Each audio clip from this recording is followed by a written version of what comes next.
is the Writer's Almanac for Tuesday. It's the 7th of December, 2021. It's the birthday of the sculptor Giovanni Lorenzo Bernini, born in Naples, 1598, known for his sculptures of classical gods, biblical figures, the many fountains that he sculpted around Rome, and for his work as an architect on St. Peter's Basilica. It's the birthday of Noam Chomsky, Philadelphia, 1928, the linguist who came to fame with his theory that humans have an instinctive tendency to develop languages the same way that birds have an instinct to fly. He wrote about it in his book Syntactic Structures, came out in 1957. It's the birthday of Willa Cather, 1873, born near Winchester, Virginia. Family moved out to Nebraska, tried to escape from tuberculosis, went to live in Red Cloud, Nebraska.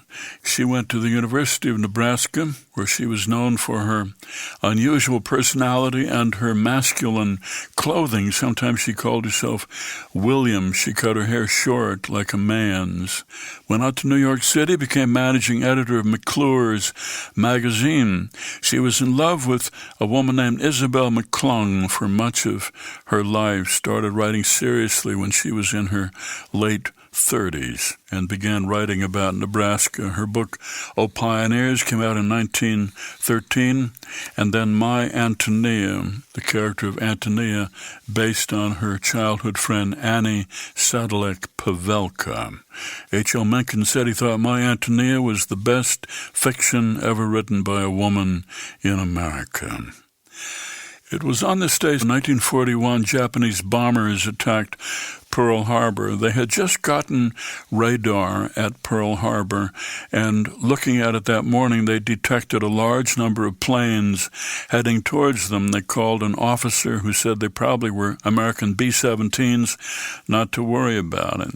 So the troops were sitting down to breakfast that morning when the first fighter planes came overhead. The writer James Jones was there, who later wrote From Here to Eternity. He said it was not till the first low-flying fighter came hammering overhead with his machine guns going that we ran outside. They dropped bombs, torpedoes, ships started capsizing, sinking. 2,390 Americans were killed. The following morning, Congress declared war, and it was the beginning of World War II for the United States. Here's a poem for today by James Silas Rogers, Rutabagas, a love poem. Rutabagas were new to me when I first paired with Jean. At Thanksgiving and Easter dinners, her grandpa Frank, her spinster cousin, mom, dad, and a tribe of handsome brothers dined in near silence at a great green table with fierce griffins underneath. I would wonder if their quiet was about secrets or something wrong, but now I think it was just how they gathered. Rutabagas were on the table. I had to ask Jean what they were.